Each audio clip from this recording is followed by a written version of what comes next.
You Yeah, I just like said, you know what, of course, words of wisdom you can tell to your kid. So I was like, welcome to the world.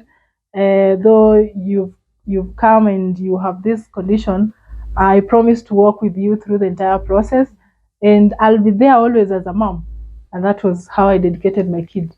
I felt it's now my responsibility to do the entire process on behalf of the church, and that is what exactly I did. Yes, I know it sounds weird and crazy, but sometimes life pushes you to do some crazy things. Yeah. So a prayer should not be denied to anyone, but rather be given to everyone that is seeking the prayer at any point of their lives. Yes. wow. Well, I don't know what's your opinion about children dedication to church. I don't know what challenge you face. And in most cases, as a single parent, or as a single mother, or as a single dad, where you take your child to the church and probably the pastor or the priest insists that for that particular dedication to occur or for your child to be dedicated, both parents are needed. Well, today I want to share with you a story of one Valarie Wachira. Of course, but at this particular point, probably you've seen her story on my YouTube channel. That's on matters to do with that club fit, where we created awareness about this particular health condition referred to as club fit. But today we look at the journey of her as a single parent, and of course, when it came to the dedication of his son. So, of course, you can share your experience in the comment section below when it came to the dedication of your son. So, Valerie, once again, asante sana for agreeing to share this with me Karibu sana. and, of course, with my audience. Yes.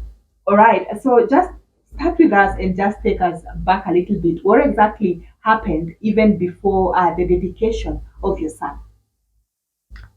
So when I gave birth and I realized, my son had club feet, the condition he was born with.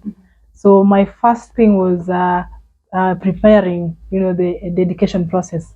So by that time, I really had not known what it entails in terms of, what documents you're supposed to present to church before the dedication process.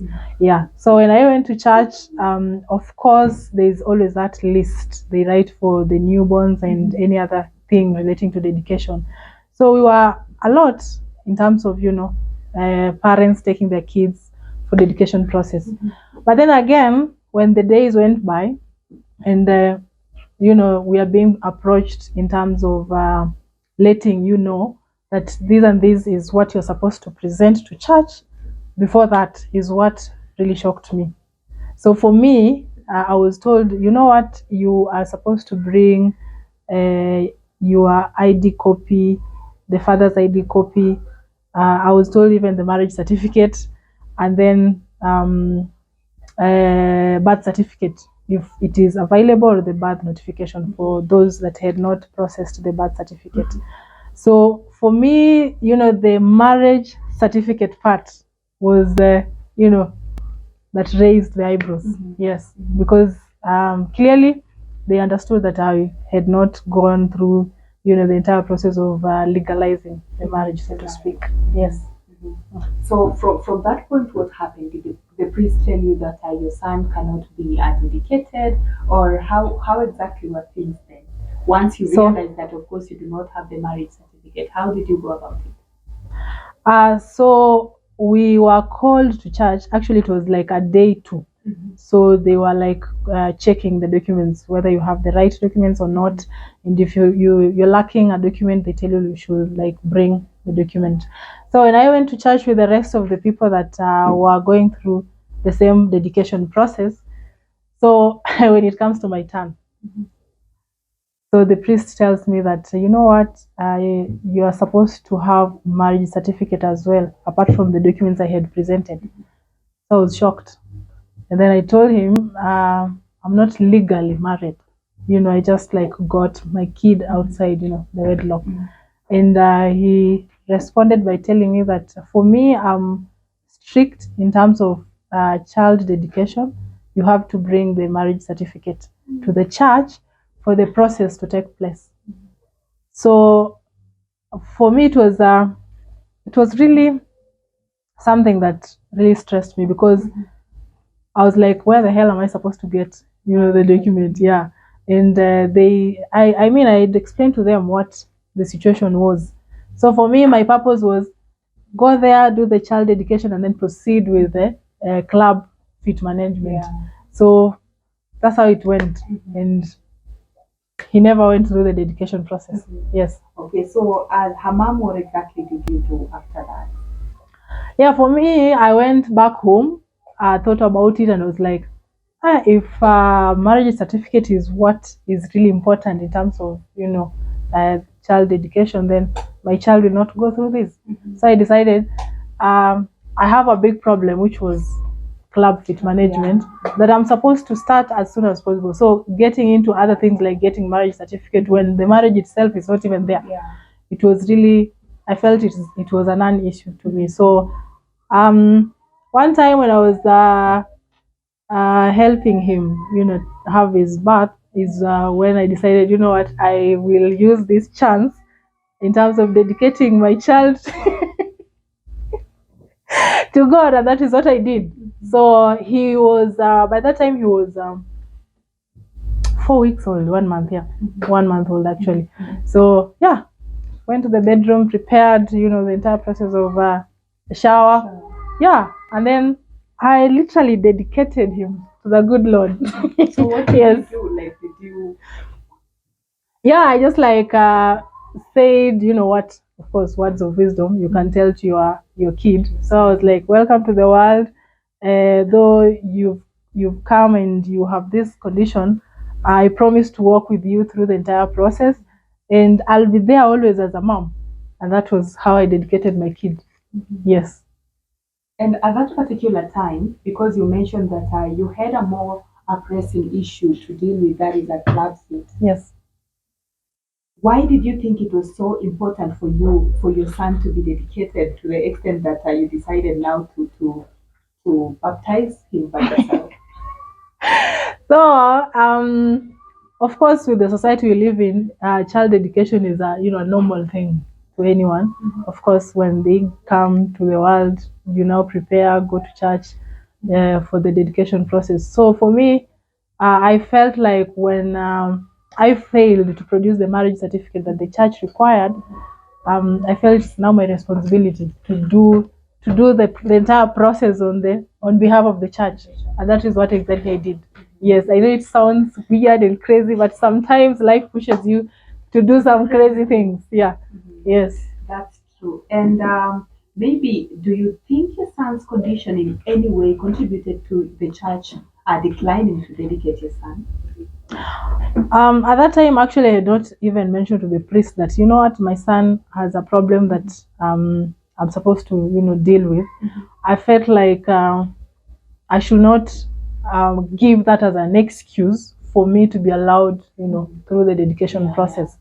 I just felt like, just like any other child, the dedication process should just be a normal and easy process. Anyone can, go through and clear the entire thing. So I had just mentioned to a couple of colleagues that were there, and I told them that they should take the information as confidential, and yeah, yes, yeah. All right, and I'm sure you're not the only parent. I've had and also seen so many, especially single mothers, that have gone through the same way. The church completely declines to dedicate their child just because probably they are single parents or they cannot produce such documents as you put. What will be your word probably to the church?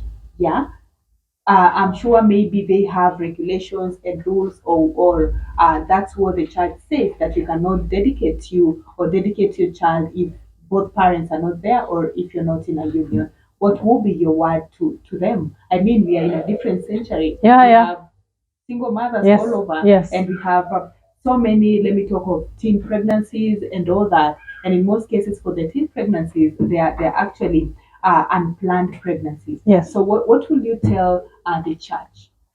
So the church should, not judge. Let me put it in quotes. judge single mothers, because the souls that they bring are just innocent souls. Yeah. Like, for a kid who is just innocent, doesn't understand anything, and the church again is like, we will not dedicate them because the mother is lacking this and this. I feel like it's a non-issue really, because again, with the child education, it's like a way of just welcoming the child to to the world, and yeah, just praying for them. So a prayer should not be denied to anyone, but rather be given to everyone that is seeking the prayer at any point of their lives. Yes. Wow, wonderful. And thank you so much for that. You've ended it and put it so right. Yes. So thank you so much. And once again, I can't stop wishing you well as you go, of course, to proceed with the surgery for your son as far as club fit, the condition is concerned. Thank you, Right. Sana. So thank you so much once again for tuning in. I hope that was enlightening, and in a way, you've been able either to relate or just to get this particular information. I'm sure this is not something new to you or something new that you've never heard about. As I mentioned, I've heard of this a lot, and I have actually seen that happen even to close members of my family. So once again, to the church, as Valerie puts it, you should not be so selfish about prayers and be so selfish about our children dedication. Children, of course, are a gift from God. I know that the church has so many rules, so many regulations when it comes to this, but maybe we can find a way just to loosen a little bit and, of course, dedicate these angels. So thank you so much once again. Kindly subscribe to my YouTube channel, and as always, your health matters. My name is Aida Muzak.